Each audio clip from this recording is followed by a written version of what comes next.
Sobering projections of American deaths from the president's experts tonight, as Senate Majority Leader Mitch McConnell points a finger of blame at the Democrats' partisan impeachment push for diverting the attention of the Trump administration and other lawmakers from the earliest signs of the coronavirus threat. See what South Carolina Senator Tim Scott thinks about that and some other hot stories today. Senator, good to have you with us. What's your take on the finger pointing regarding impeachment and it being potentially a distraction from the early phase of what we were learning about the virus?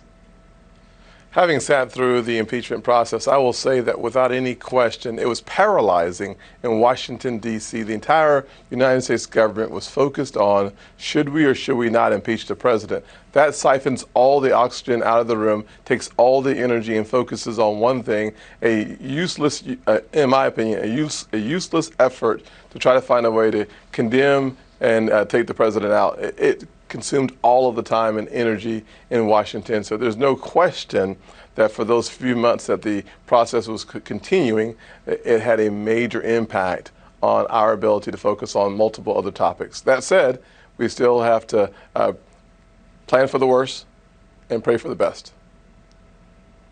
Yeah, and there's talk of now another package going forward. Politico says many Democrats are eager to make another fight for policies like robust family and medical leave programs and stronger worker protections for first responders that were turned down by GOP negotiators in previous bills. This is how the Senate Majority Leader Mitch McConnell responded to these ideas about the next package today. Let's see how things are going and respond accordingly, but I'm not going to allow this to be an opportunity for the Democrats to achieve unrelated policy items that they would not otherwise be able to pass. What do you make of that, Senator? Shannon, I agree with them. That's kind of what I meant by planning for the worst. There's no doubt that what Speaker Pelosi wants to do is make this a Christmas tree with lots and lots of ornaments. Think about her first attempt in the Phase 3.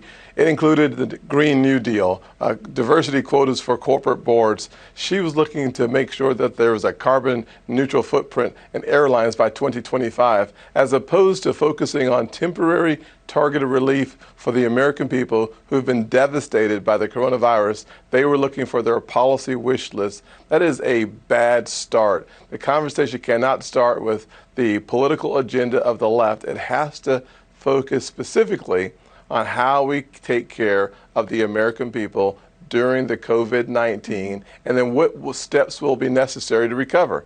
If this goes on into summer, we're going to have a conversation, a policy discussion about enhanced unemployment benefits being extended. We're going to have a different conversation about the help needed for small businesses. Our approach right now is really a 10-week approach, 8 to 10 weeks.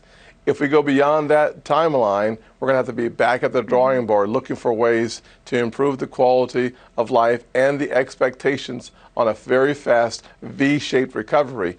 That does not require us to have a conversation about the partisan politics of the left and what they want to sneak into the bill, like the sciences, arts, humanities, the Kennedy Center. All that was snuck into the bill in the last hours and forced to vote for it. It passed. But we have to consistently force those things. We have to purge them out of the process so the average person in our country understands and appreciates the fact that this government is putting the American people first, no exceptions. Yeah, that's what they want to hear is the priority. I want to ask you quickly, too, about this new report out today that the Justice Department Inspector General went back and reviewed a number of FISA applications, these applications that are one-sided, that go to the government court asking for surveillance powers. And out of 29 that they went through, first, several were missing files that they couldn't even find, but they found an average of 20 issues or errors or unsubstantiated things in each of those files. Senator Grassley, reacting today, said if the FBI is going to seek secret authority to infringe the civil liberties of an American citizen, they at least need to show their work. Not a single application from the past 5 years reviewed by the Inspector General was up to snuff. That's alarming and unacceptable. Your reaction to the report?